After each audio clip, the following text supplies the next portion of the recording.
Hello అండి, నేను మీ అనామిక.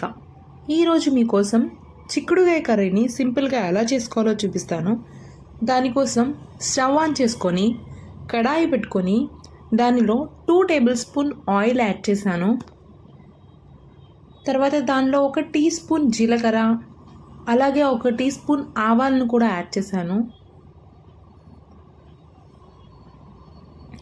తర్వాత వచ్చేసి ముందుగానే కట్ చేసి పెట్టుకున్న ఉల్లిపాయలు, పచ్చిమిర్చి, కరివేపాకు ఈ మూడింటిని యాడ్ చేశాను.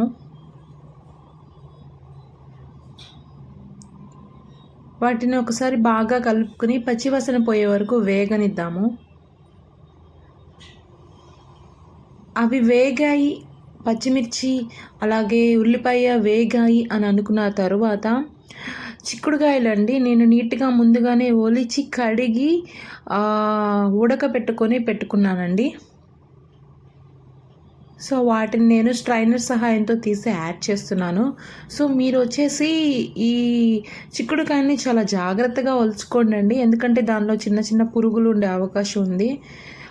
అండ్ అలాగే బాగా 3-4 టైమ్స్ వాష్ చేయండి. అండ్ వాటర్లో ఉడకబెట్టినప్పుడు స్ట్రెయిన్ చేయండి, వంచొద్దండి. నేను స్ట్రెయిన్ చేశాను చూసారా, అలా స్ట్రెయిన్ చేయండి. ఆ తర్వాత వచ్చేసి దీనిలో కొంచెం పసుపు, ఉప్పు యాడ్ చేశాను.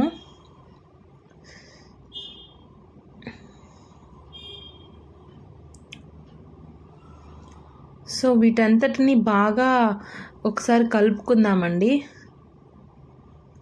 ఆనియన్స్ మరీ హెవీగా వేగాల్సిన అవసరం లేదు, నార్మల్గా కొంచెం వేగాయి అనుకున్న తర్వాత ఈ చిక్కుళ్ళు అలాగే ఉప్పు పసుపు యాడ్ చేసుకొని బాగా కలుపుకుంటే సరిపోతుంది.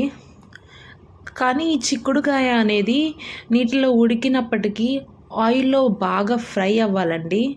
మనం యాడ్ చేసిన ఆయిల్తోనే ఈ చిక్కుళ్ళు అన్నీ ఫ్రై అవ్వాలి. ఇవి వచ్చేసి ఒక 1/2 కేజీ చిక్కుళ్ళు ఉంటాయి. చాలా సిమ్లో పెట్టుకునేసి మనం కొంచెం ఎక్కువసేపు ఫ్రై చేద్దాము. సో చూసారు కదా, ఇందాకటికి ఇప్పటికి కొంచెం మీరు అబ్జర్వ్ చేసి ఉంటారు, క్వాంటిటీ అనేది తక్కువైంది, అంటే వాటర్ కంటెంట్ అనేది ఇవాపరేట్ అయిపోయింది. చూసారా, నేను పక్కన చూపిస్తున్నాను. అది వచ్చేసి మొత్తం ఆయిలేనండి. వాటర్ అంతా పోయే వరకు బాగా వేయించుకున్నాము. సిమ్లో పెట్టుకొని బాగా లో ఫ్లేమ్లో వేయించుకోవాలండి. ఆ తర్వాత వచ్చేసి 1 టీ స్పూన్ ధనియాల పొడి యాడ్ చేశాను.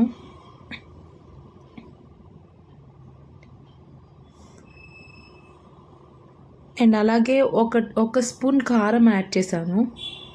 కారం మీరు స్పైస్ ఎక్కువగా తింటే ఇంకొంచెం యాడ్ చేసుకోండి. అండ్ దెన్ నెక్స్ట్ వచ్చేసి ఆ రెండింటిని పచ్చివాసన పోయే వరకు వేయించుకోవాలండి. సో కారం ధనియాల పొడి బాగా కలిసేలాగా ఒకసారి కలుపుకుందాము. సో నేను ఉప్పు అనేది ముందుగా వేసాను కదా అండి, అది సరిపోదు అని అనిపిస్తే ఇంకా కొంచెం యాడ్ చేసుకోండి. దీనిలో గల్లుప్పు మాత్రం అస్సలు వేయొద్దండి, కరగదు, నోటికి అలా కలుకులుగా తగిలే ఛాన్స్ ఉంది. కాబట్టి సాల్ట్నే ప్రిఫర్ చేయండి. అండ్ నేను ఉడకపెట్టుకునేటప్పుడు లైట్గా ఉప్పు వేసి ఉడకపెట్టాను.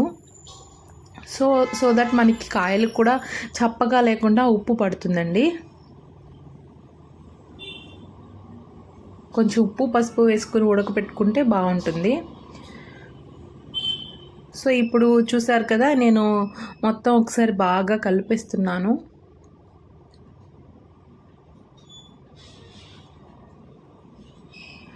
బాగా కలిపేసిన తర్వాత మళ్ళీ కొంచెం సేపు మనం యాడ్ చేసిన కారం ధనియాల పొడి ఫ్లేవర్ అంతా ఆ కాయలకి పట్టే వరకు వేగనిద్దాము సిమ్లో.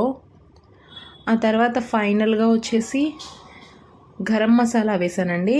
అండ్ అలాగే చికెన్ మసాలా కూడా యాడ్ చేద్దాము. చికెన్ మసాలా ఉంటే వేసుకోండి, లేదంటే లేదు, ఆప్షనల్.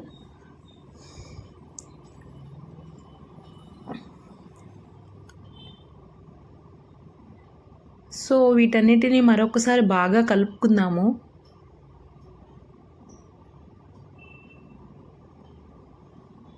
మీరు చూస్తే ఇందాక క్వాంటిటీ చాలా ఎక్కువగా అనిపించుంటుంది. ఇప్పుడు చూసారా, వాటర్ అంతా పోయి ఆ కాయ కూడా చాలా షైనింగ్గా అనిపిస్తుంది కర్రీ. ఇందాక మీరు చూస్తే ఆయిల్ లేకుండా వాటర్తో వండినట్టుగా అనిపిస్తుంది. సో అలా వచ్చే వరకు మనం కర్రీ అంతటిని ఆయిల్లో బాగా ఫ్రై అవ్వనివ్వాలి. సో ఫైనల్గా మొత్తం అయిపోయింది అని అనుకున్న తర్వాత ఉప్పు అన్నీ అడ్జస్ట్ చేసుకుని మసాలాలు అన్నీ యాడ్ చేసుకున్న తర్వాత కొత్తిమీరని చిన్నగా చాప్ చేసి యాడ్ చేస్తున్నాను. అంతేనండి, ఎంతో సింపుల్ చిక్కుడుకాయ కర్రీ రెడీ. సో కొత్తిమీర బాగా కలిసేంత వరకు మరొకసారి కలుపుకుందాము. ఫైనల్లీ ఎంతో టేస్టీ అండ్ స్పైసీ చిక్కుడుకాయ కర్రీ రెడీ అండి. ఇది జస్ట్ నార్మల్ రైస్లో కలుపుకోవడానికి కూడా బాగా కలుస్తుంది. గ్రేవీ లేదు అని అనుకునే పని లేకుండా చాలా బాగా కలుస్తుంది. టేస్ట్ కూడా చాలా బాగుంటుంది. Just believe me, next time ఖచ్చితంగా ట్రై చేయండి. నా వీడియోస్ మీకు నచ్చినట్లయితే నా ఛానల్ని సబ్స్క్రైబ్ చేసుకోండి అండ్ నా వీడియోస్ని లైక్ చేయండి, షేర్ చేయండి అండ్ కామెంట్ చేయండి.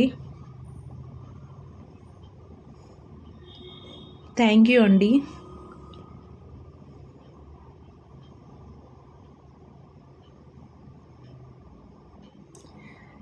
అండ్ నేను వచ్చేసి ఇప్పుడిప్పుడే ఛానల్ని స్టార్ట్ చేశాను కాబట్టి మీ హెల్ప్ నాకు ఖచ్చితంగా ఉంటుంది అని అనుకుంటున్నాను. Thank you, bye.